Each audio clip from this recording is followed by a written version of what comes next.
Անդրադառնալ հեղինակի արձակ ստեղծագործություններին, որին ասում ենք ամենայն հայոց բանաստեղծ, հանճարեղ բանաստեղծ, Գյոթեի և Հոմերի հետ սեղան նստած բանաստեղծ, նույն հեղինակի ներսում կարծես մեկ ուրիշ գոյի կամ մեկ ուրիշ եսի ենք անդրադառնում։ Էդվարդ Ջրբաշյանն այն քիչ գրականագետներից է, ով խորությամբ ուսումնասիրել է Թումանյանի արձակը գրելով. Թումանյանի պոեզիան և արձակը գեղարվեստական ինքնուրույն համակարգեր են, որոնք չեն կարող վերածվել մեկը մյուսին։ Արձակի ժանրում նոր ակոսներ բացած Թումանյանն այսօր էլ մնում է արձակի մեջ անգերազանց, ինքնատիպ ու նորարար։ Նախ պիտի ասեմ, որ որպես արձակագիր բնականաբար ես նրա շարունակությունն եմ, ինչպես իմ գրչընկերներ և նրան հաջորդած բոլոր արձակագիրները, գրողները։ Ինքը Թումանյանը այսպիսի մի բան է ասել Միքայել Նալբանդյանի մասին իր հոդվածում, ասում է ամեն մի գրող իր նախնիների ազդեցությունների հանրագումարն է, մեկից շատ, մեկից քիչ ընդունում, ձուլում է իր ոգևորության հալոցքի մեջ և ձուլում է ըստ իր ճաշակի, այսինքն այն ինչ որ ստեղծում է իր նախնիների վրա հենվելով և ըստ իր ճաշակի։ Այսպես էլ ինձ թվում է Թումանյանին հաջորդող բոլոր գրողները, բանաստեղծները, արձակագիրները բոլորը այս կամ այն կերպ սնվել են Թումանյանից։ Եվ ինձ համար հատկապես շատ հետաքրքիր է Թումանյանի արձակը, նույնքան հանճարեղ, նույնքան ուսումնասիրված և միաժամանակ չուսումնասիրված։ Երբ մենք որևէ բան կարդում ենք, ասենք Թումանյանի Շունն ու կատուն, դե փոքր ժամանակից կարդացել ենք, դա նստած է մեր մեջ և չենք հասկանում, թե ինչու է այդպես լավ նստել մեր մեջ դա, բայց դա այնքան շերտեր ունի, օրինակ ձեռքս ընկավ մեր շատ լավ ազգագրագետ, երաժիշտ Հասմիկ Բաղրամյանի մի փոքրիկ ուսումնասիրություն Շունն ու կատվի մասին։ Այդտեղ կերպարներ են, խորհրդանիշներ են, կատվի մորթին, շան մորթին, փափախը, ամեն ինչ խորհրդանիշներ են, այսինքն երբ Թումանյանը գրում էր այդ փոքրիկ բանաստեղծությունը, պոեմ է, թե լեգենդ է, ինչ է, նա չէր մտածում, որ այդպիսի խորհրդանիշների հետ է ինքը խաղում, բայց պարզվում է, որ ի վերուս տրվում են այդ խորհրդանիշները, գրողը ինքն էլ չի հասկանում, թե ինչ է արարել, բայց եթե իրեն տրվում է, ուրեմն նա արժանի է դրան։ Ես իհարկե միշտ վերարժևորման կողմնակից եմ, ինքս Ռաֆու մասին էսսեներ եմ գրել եմ Բակունցի մասին և պիտի ասեմ, որ վերարժևորումը շատ կարևոր է։ Ամեն դեպքում, չէ՞ որ սրանք դասական հեղինակներ են, մանավանդ մեր հանճարեղ Թումանյանը, դասական ինչ է նշանակում, որ նա բոլոր ժամանակների համար է, իսկ եթե բոլոր ժամանակների համար է, ուրեմն պիտի ամեն մի ժամանակ իր գնահատականը տա այդ գրողին, նրա ստեղծագործություններին, նրա առանձին ստեղծագործություններին։ Արձակագիր Ալիս Հովհաննիսյանն իր ժամանակից շատ առաջ է գնում, հասնում նախորդ դարի 10-ական թվականներ։ Համաձայն չէ, որ ինչպես շատերն են ասում, Եղեռնի թեմայով դեռևս չի գրվել այն ստեղծագործությունը, որը պիտի գրվեր։ Ինձ համար Թումանյանի ուրախ գիշեր պատմվածքը, այդ փոքրիկ պատմվածքը մի հրաշագործ երևույթ է և դրանից ավելի ցնցող մի պատկեր Եղեռնի մասին ես դեռ չեմ կարդացել։ Եղեռնից մազապուրծ մի ընտանիք այդ ամբողջ ձյունոտ ճանապարհին, այդ հսկայական ճանապարհը անցնելով, ճանապարհին կորցնում են իրենց ընտանիքի մորը։ Փոքրիկ Զանոն, երևի թե 7 տարեկան մի աղջնակ պետք է լինի, որ կարողացել է այդքան ճանապարհը քայլել հոր փեշից բռնած, հայրը Սուրիկին փոքրիկ եղբորը գրկած, հասել են Թիֆլիս և այնտեղ բավական ժամանակ դեգերում են, մեկը մի բան է տալիս, մեկը չի տալիս, մեկը անտարբեր անցնում է իրենց կողքով, բայց մի աղջիկ իր կոշիկներ է նվիրում Զանոյին։ կյանքում այդ խեղճ երեխան կոշիկ չի տեսել։ Գրկում է կոշիկները եւ այդ աղջկա ժպիտը չի հեռանում նրա տպավորությունից, այդքան գեղեցիկ աղջիկ, որ իրեն ուշադրության էր արժանացրել։ Եվ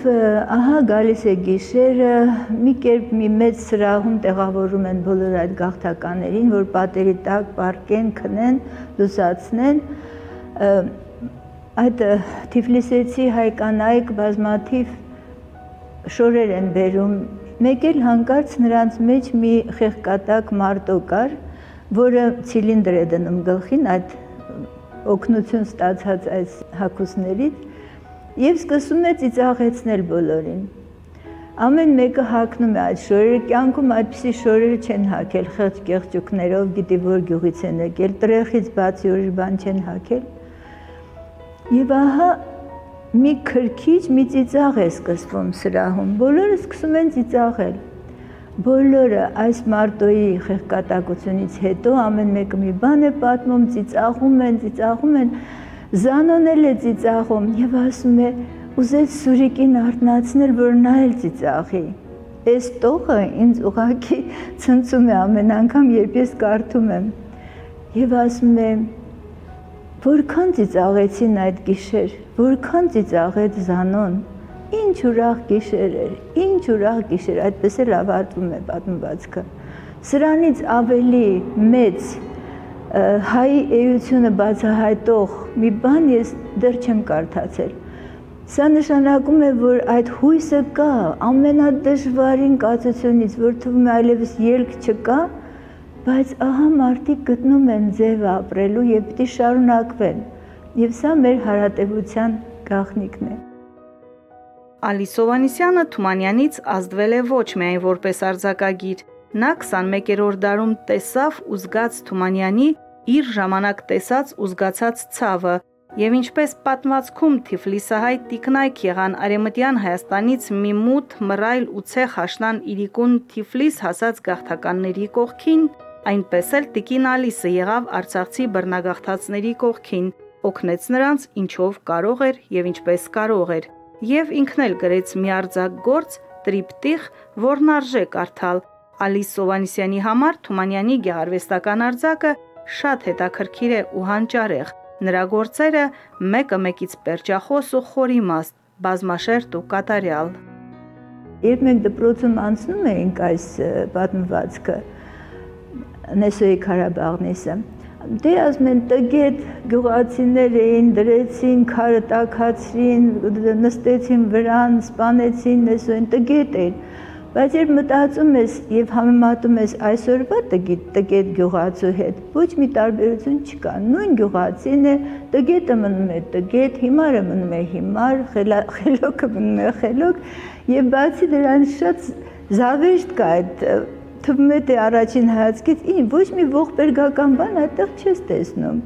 Սկզբում պատմում է այդ մարդը, որ առաջարկել էր Ղարաբաղնիս անել, սրան ենք բուժել, նրան ենք բուժել Ղարաբաղնիսով եւ այլն եւ այլն եւ այլն։ Շատ զավեշտական եւ հիանալի պատմություն է սա, էլի գիտեք այն ողբերգական լացակումած շեշտերը չկան այստեղ եւ ընդհանրապես Թումանյանի մոտ հենց սա է կարևորը, որ նա երբեք չի հուսալքվում, չնայած մենք գիտենք, թե ինչ դաժան կյանքով է ապրել եւ ընդամենը 54 տարեկան էր, որ վախճանվեց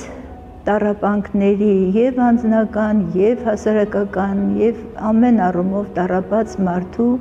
մահով մահացավ, բայց մնաց մեր մեջ ընդմիշտ։ Թումանյանի արձակն այնքան հագեցած, այնքան խոր ու տպավորիչ, ասելիքով խիտ ու սեղմ է, որ գայթակղություն ես ունենում բոլորը կարդալու, վերլուծելու։ Թումանյանի ստեղծագործության մեջ արձակը ներկայացված է հիմնականում պատմվածքի եւ հեքիաթի ժանրերով։ Այս գործերում կամ զավեշտն է իշխող դիրքում, կամ ողբերգությունը։ Արձակի մեջ բոլորովին առանձնացող է գիքորը պատմվածքը։ Այստեղ ցնցող են զավեշտագրումներն ու ողբերգագրումները։ Երևի թե այդ բոլոր արձակ ստեղծագործությունների մեջ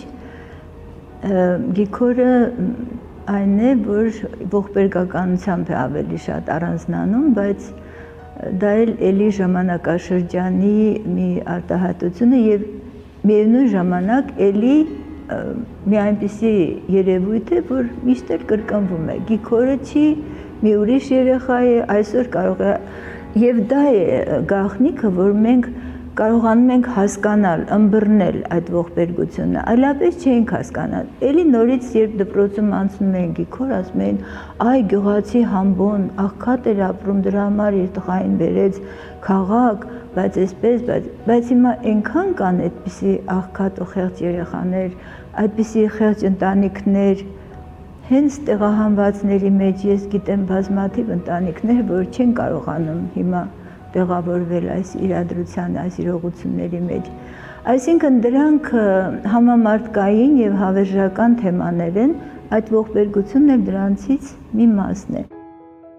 Թումանյանը հայ հեղինակներից բնութագրվում է որպես ամենաբնաշխարհիկը։ Ալիս Հովհաննիսյանը, որ երկար տարիներ զբաղվել է ռաֆու գրական գործունեության ուսումնասիրությամբ, նրա գործերից որոշակի ազդեցություն է տեսնում Թումանյանի մոտ բնության նկարագրությունների վարպետ մոտեցմամբ։ Եթե ուզում եք մի բան առանձնացնենք Թումանյանի մոտ, դա բնության նկարագրություններն են, հրաշալի բնության նկարագրություններ, որ կար ռաֆու մոտ արդեն, ռաֆին գիտենք, որ դրա վարպետն էր, արդեն նա էր հիմնադիրը ավելի շուտ, եւ այսպես Թումանյանն էլ նրանից ոգևորել, այդ մեթոդը նրանից վերցնելով հրաշալի բնության պատկերներ է ստեղծել եւ բնությունը եւ մարդը նրա մոտ ձուլվում են իրար հետ եւ այստեղ երևում է բարությունը, սերը աշխարհի նկատմամբ։ Ծղրիդի մասին ինչ հոյակապ մի պատմվածք է գրել, այնտեղ եւ բնության նկարագրություն կա, այդ ծղրիդի թևերն է նկարագրում, նրա այդ ճռճռոցը, որ երգ է, ինչպես է նա սիրախաղանում մի ուրիշ ծղրիդի հետ, մի հրաշալի երևույթ է եւ այս բնության պատկերները նույնպես Թումանյանի մոտ առանձնանում են եւ նորից նրան հաջորդում է բակունցը իր բնության չքնաղ տեսարաններով, նկարագրությամբ, այսինքն այս երևույթը սկսվում եւ շարունակվում է մեր գրականության մեջ։ Գրականությունն իր բոլոր առաքելություններով հանդերձ նաեւ մեդիա է, քրոնիկա, ժամանակագրություն։ Գրական մի փոքրիկ երգ կարող է բացել մի ամբողջ դարաշրջանի դեպքերի ու իրադարձությունների գաղտնիքը, բոլոր անցքերի մանրամասները։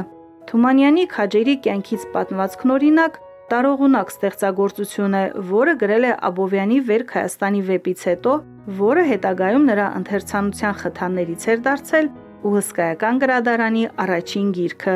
իսկ որոշ գրականագետներ պնդում են, որ Թումանյանը գրել է Աբովյանից ազդված։ Ինքն է խոստովանել իր ինքնակենսագրության մեջ, նա ասել է, որ մինչև 18 տարեկանը, երբ արդեն ավարտել էր Ջալալօղլու դպրոցը, Ներսիսյան դպրոցը կիսատ էր թողել, նա ասում է, որ 18 տարեկան էի, բայց ես դեռ չգիտեի գիրքը ինչ է, պատահական գրքեր էի կարդացել, դա իր ինքնակենսագրության մեջ է գրել, բայց հետո նրա համար բացվում է աշխարհի գրականությունը եւ նա արդեն ասում է, ես սկսեցի կարդալ եւ բնականաբար նաեւ հրաշալի գրաբար գիտեր, այնպես որ իր պատմությունը նա շատ լավ գիտեր եւ նաեւ համաշխարհային գրականություն գիտեր եւ ռուս գրականություն գիտեր, այդ ամենը երևում է նրա հոդվածներում, որ տեսեք, մենք հիմա Արցախի մասին ենք խոսում,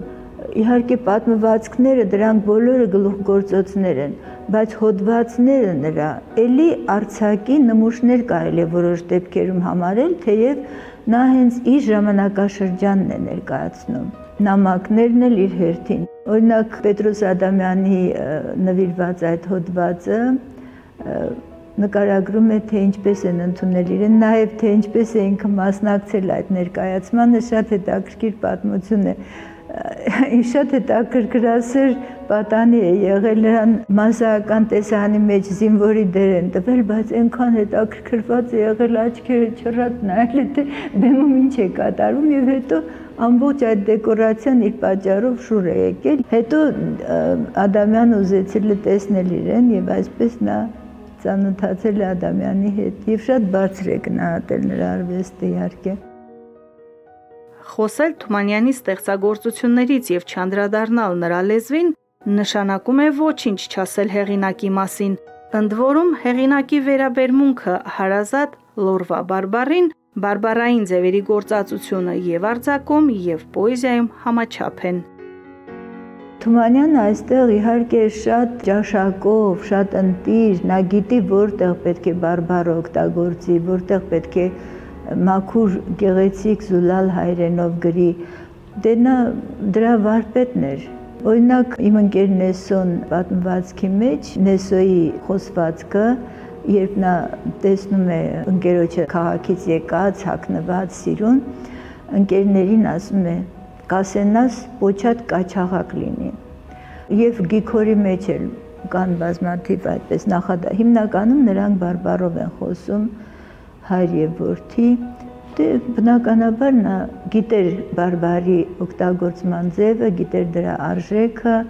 եւ գնահատում էր եւ ինքն էլ գործածում էր։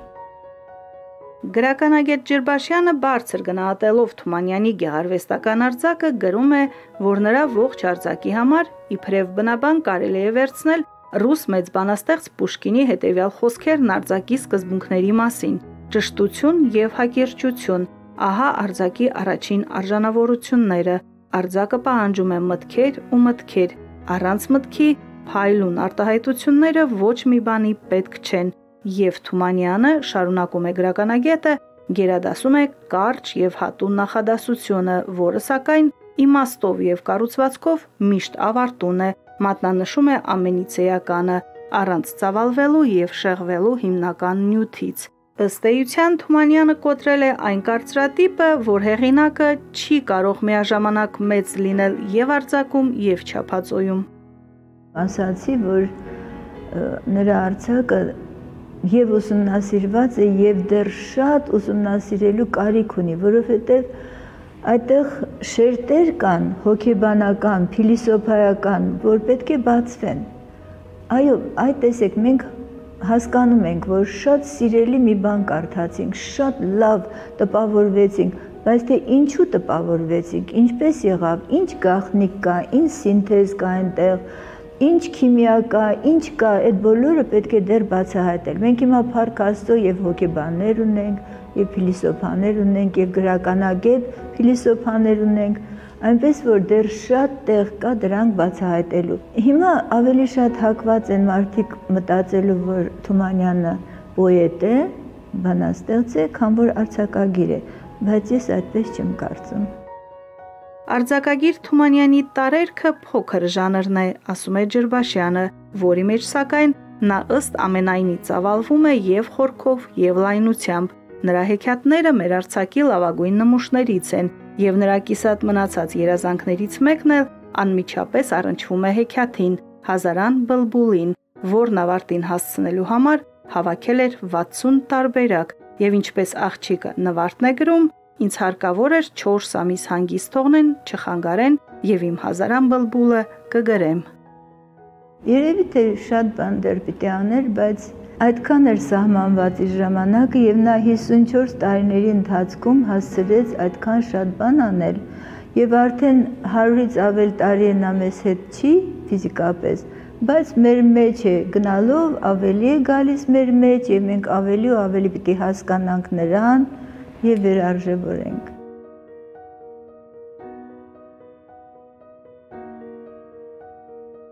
Թե հնար կա քո մեծ վշտին, թե միջար կա քո ցավին, այն հազարան ազնիվ հավքն է, որ դու չունիս տակավին, որ երգում է հազար ձենով, հազար ձևով կանչելով, հետն էլ բուրյան մշտադալար վարդ է թափում փնջերով։ Եթե խոսի նա մի անգամ, նա մի օր, փուշ ու տատասկ վարդի կփոխվեն, վարդ կծաղկեն նորից նոր։ Ու պահապան քո ծառաներ, որ դարել են այժմ արջ, ետ կդառնան քնքուշ մարդիկ, ազնիվ ու լավ քան առաջ։ Հովհաննես Թումանյան, հատված Հազարան բլբուլ հեքիաթից։